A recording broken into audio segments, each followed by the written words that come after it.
உங்கள் பாலுவின் இனிய காலை வணக்கம். இன்று ஜூன் மாதம் 13ஆம் தேதி, அதாவது தமிழுக்கு வைகாசி மாதம் 30ஆம் நாள், வெள்ளிக்கிழமை.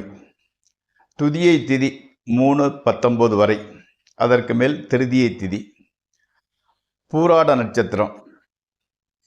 அப்போ சந்திராஷ்டமம் ரிஷபராசிக்காரர்களுக்கு உரியது. ராகு காலம் 10:30 12 வரை. யமகண்டம் சாயங்காலம் 3 4:30 வரை.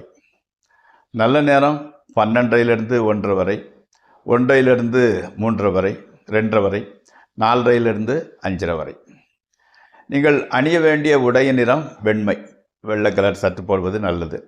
தவிர்க்க வேண்டியது மஞ்சள் கலர். சாப்பிடுவது எப்படின்னா, உருளைக்கிழங்கு நன்மை பயக்கும், பலாப்பழம் சாப்பிட்டு கொள்ளலாம், மொச்சை எடுத்துக்கொள்ளலாம்.